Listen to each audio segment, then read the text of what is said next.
ഉത്തർപ്രദേശിൽ അലഹബാദ് കോടതിയുടെ ഒരു വലിയ വമ്പൻ തീരുമാനം ഇപ്പോൾ വന്നിരിക്കുകയാണ്.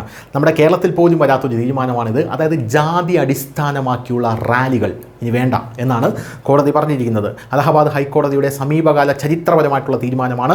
ജാതി വിവേചനം അവസാനിപ്പിക്കുന്നതിനായി ഉത്തർപ്രദേശ് സർക്കാർ ഒരു വലിയ നടപടി സ്വീകരിച്ചു. നമുക്കറിയാം, നമ്മുടെ കേരളത്തിലാണ് ജാതി വിവേചനം അവസാനിപ്പിക്കണമെന്ന് പറയുന്നത്. ഈ ജാതി വിവേചനം അവസാനിപ്പിക്കാൻ കേരളത്തിലുള്ള ജനങ്ങൾ എന്താണ് ചെയ്യുന്നത്, അല്ലെങ്കിൽ ജനങ്ങളെ കൊണ്ട് പൊളിറ്റീഷ്യൻസ് ചെയ്യിക്കുന്നത് എന്താണ്? പേരിനറ്റത്തുള്ള ജാതിവാലങ്ങ് വെട്ടിക്കളയുക. അങ്ങനെ വെട്ടിക്കളഞ്ഞാൽ ജാതി പോകുമെന്നാണ് ഇവരുടെ പ്രധാനപ്പെട്ട ധാരണ എന്ന് പറയുന്നത്. ഇല്ലെങ്കിൽ നമ്മുടെ ജാതിക്കോളം അത് പൂരിപ്പിക്കാതെ വിടുക, അല്ലെങ്കിൽ അത് എടുത്തു മാറ്റുക. പക്ഷേ ഉത്തർപ്രദേശിൽ ഇപ്പോൾ ജാതി സമുദായങ്ങൾ തെരുവിൽ പോലും ഇറങ്ങരുത് എന്നാണ് പറഞ്ഞിരിക്കുന്നത്. അങ്ങനെ തെരുവിലിറങ്ങി റാലി നടത്തുന്നത് നിരോധിച്ചിരിക്കുകയാണ്. ഇത് ജാതി തുടച്ചു നീക്കാനുള്ള ശ്രമത്തിൻ്റെ ഭാഗമാണ് എന്നാണ് കോടതി പറഞ്ഞിരിക്കുന്നത്. ഇതനുസരിച്ച് ഇനി മുതൽ സംസ്ഥാനത്ത് ജാതി അടിസ്ഥാനമാക്കിയുള്ള റാലികൾക്ക് പൂർണ്ണ നിരോധനമായിരിക്കും. കൂടാതെ പൊതുസ്ഥലങ്ങളിലും പോലീസ് എഫ്ഐആറുകളിലും അറസ്റ്റ് മെമ്മോകളിലും മറ്റ് സർക്കാർ രേഖകളിലും ആരുടെയും ജാതി പരാമർശിക്കുകയുമില്ല. ഇക്കാര്യത്തിൽ ചീഫ് സെക്രട്ടറി ആവശ്യമായിട്ടുള്ള നിർദ്ദേശങ്ങൾ പുറപ്പെടുവിച്ചിട്ടുണ്ട്.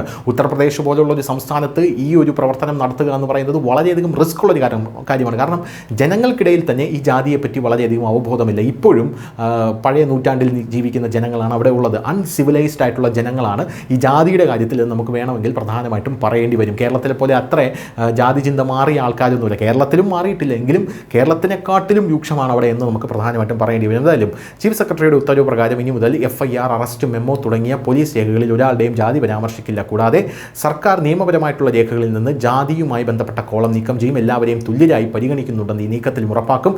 എന്നിരുന്നാലും നിയമപരമായി ജാതി ആവശ്യമുള്ള ചില കേസുകളിൽ ഈ നിയമം ബാധകമാകില്ല എന്നും റിപ്പോർട്ടിൽ സൂചിപ്പിക്കുന്നുണ്ട്. News desk, news India Malayalam.